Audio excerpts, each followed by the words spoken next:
Assalamualaikum warahmatullahi wabarakatuh. Perkenalkan, kami dari kelompok 3 dengan anggota saya sendiri Atika Indarwati, kemudian Halimatus Sadiah, Imelia Nur Safitri, Lili Saputri, dan juga Rifaatun Milatina. Di sini kami akan mempresentasikan hasil diskusi dari kelompok kami. Topik materi yang kami diskusikan yaitu mengenai mekanisme reseptor kanal ion sebagai target aksi obat, khususnya pada reseptor GABA atau gamma aminobutyric acid dan reseptor asetilkolin nikotinik. Pertama akan kita bahas mengenai kanal ion terlebih dahulu. Kanal ion sendiri merupakan kompleks protein yang terdapat pada membran sel yang tersusun membentuk porus atau lubang dan berfungsi memfasilitasi difusi ion menyeberangi suatu membran sel. Kanal ion akan memberikan jalan bagi senyawa hidrofilik dan senyawa bermuatan untuk menyeberangi membran sel. Kanal ion bersifat selektif terhadap ion tertentu, yaitu artinya kanal ion hanya dapat dilewati atau memiliki afinitas hanya terhadap ion-ion tertentu saja, seperti contohnya kanal ion kalium atau kanal ion natrium. Ada juga kanal ion yang memiliki afinitas terhadap lebih dari satu ion.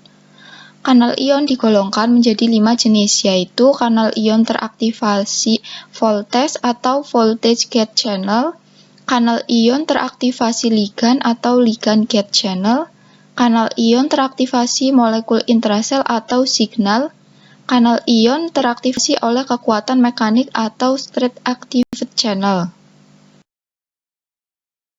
Selanjutnya kita masuk pada bahasan terhadap reseptor asetilkolin nikotinik yang menjadi target aksi obat.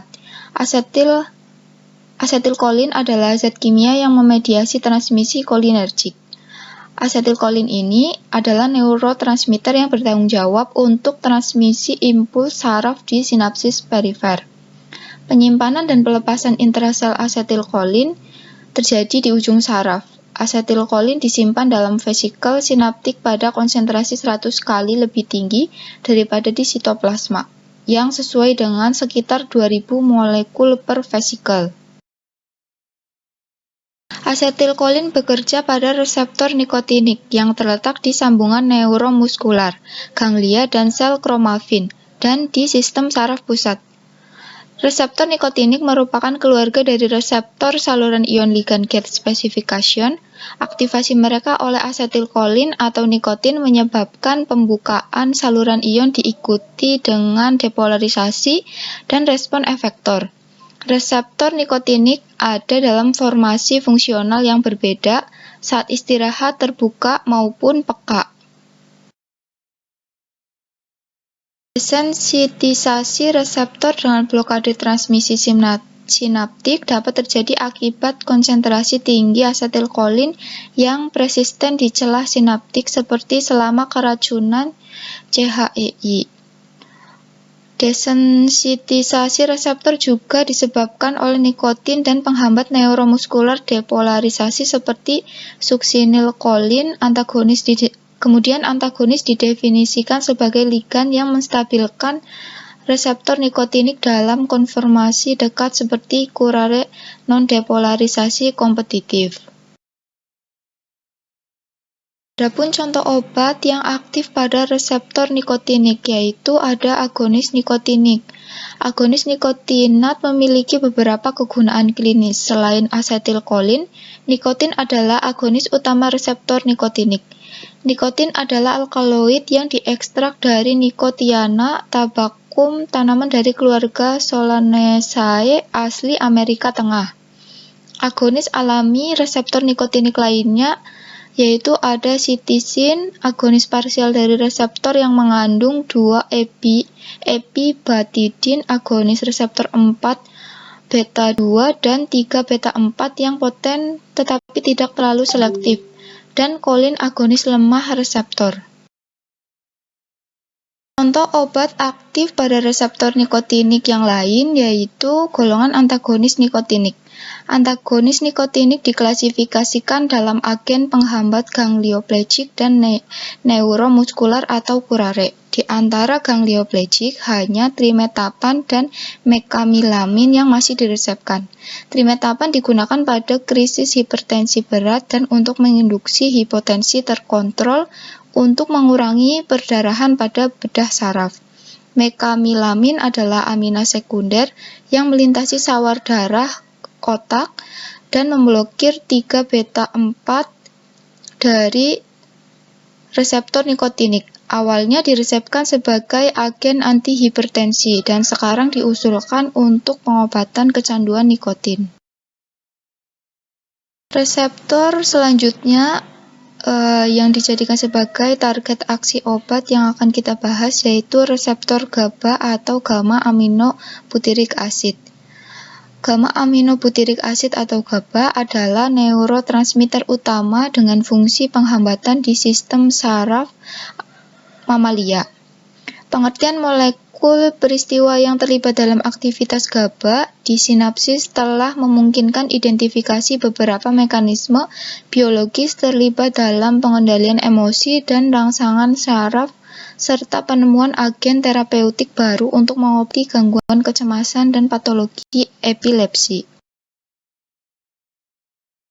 Kemudian pelepasan dari GABA diinduksi oleh depolarisasi, yaitu fenomena yang bergantung pada Ca2+, sedangkan pelepasan spontan tidak bergantung pada depolarisasi terminal.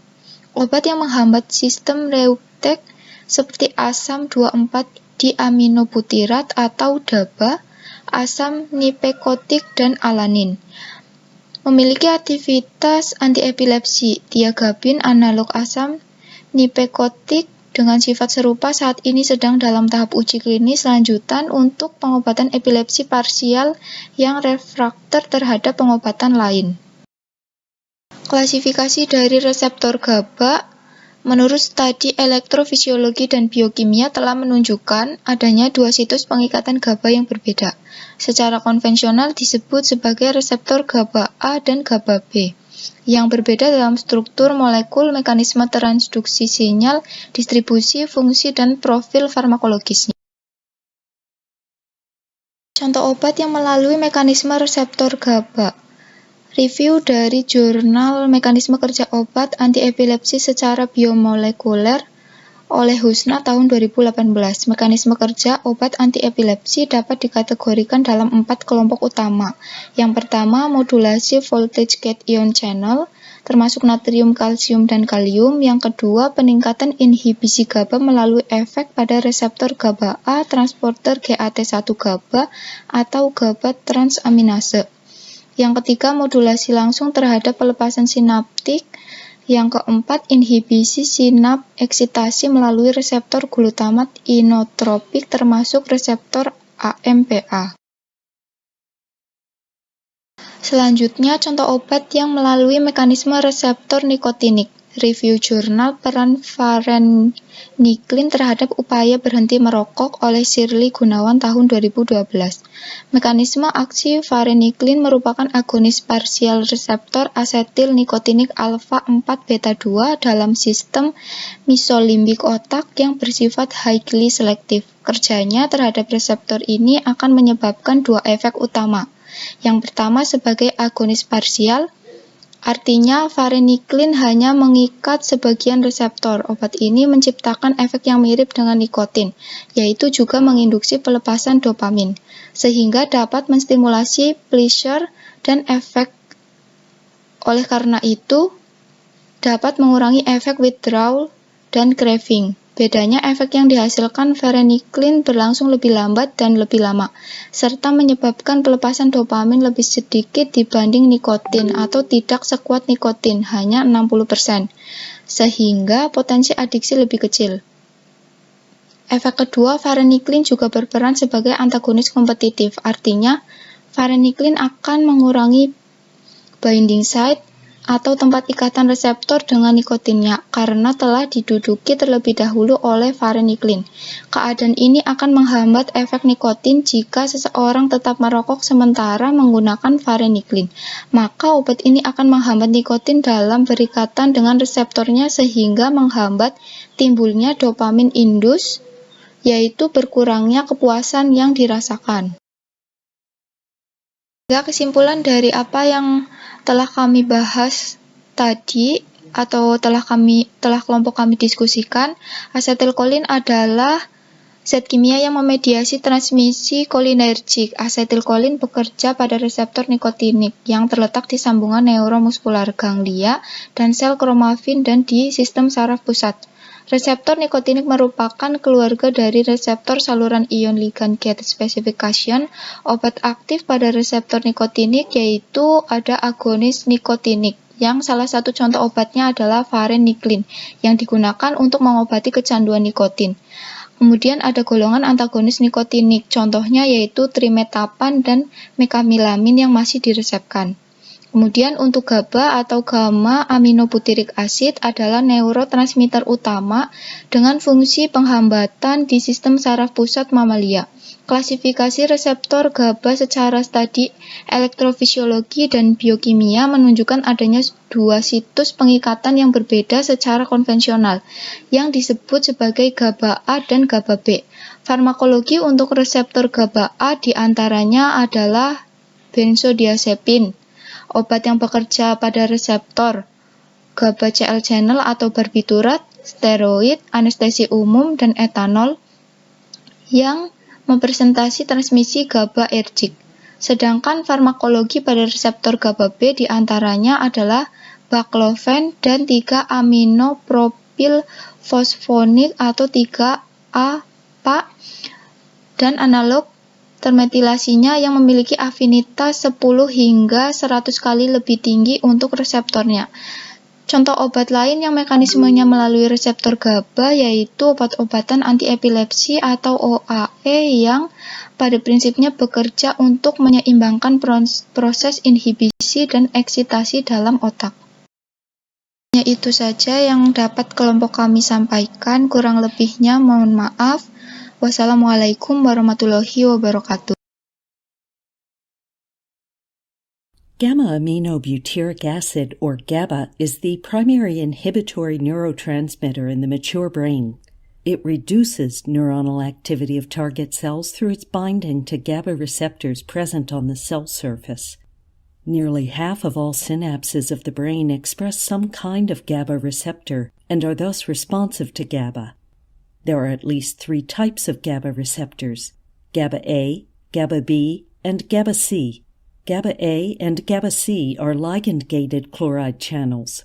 Upon transmitter binding, they open and allow chloride ions to flow into the neuron, making it more negative or hyperpolarized and thus less likely to generate action potentials. GABA B acts through a G protein to activate potassium channels, which allow positively charged potassium to flow out of the cell, again resulting in membrane hyperpolarization and a subsequent decrease in neuron responsiveness. GABA is believed to play a major role in controlling neuronal hyperactivity associated with fear, anxiety, and convulsions. GABA A receptor is composed of 5 protein subunits. In addition to binding sites for GABA, it has allosteric binding sites for other substances, known as GABA modulators. These are molecules that can increase or decrease the action of GABA, but have no effect in the absence of GABA. For example, benzodiazepines, a class of drugs used to treat anxiety, bind to GABA A receptor and facilitate its binding to GABA, thus potentiating GABA inhibitory effect. Other positive modulators include barbiturates, alcohol, and propofol, among others. Examples of negative modulators are convulsants, such as flumazenol. Flumazenol reverses the effects of benzodiazepines by competing with them at the same binding site on GABA A. Thank you for watching. Please feel free to suggest a topic you want us to cover by leaving a comment below.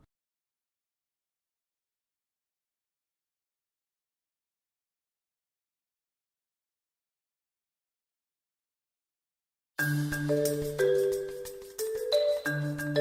brain is a complex organ made up of billions of cells called neurons that are wired together in an integrated network of circuits and chemical communication.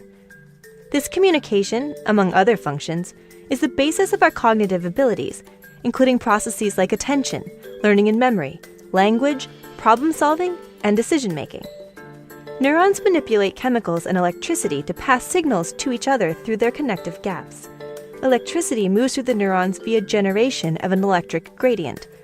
When the electric signal gets to the terminal ends of the cell, it must jump across a synaptic gap to communicate its information to the next neuron in the signaling chain.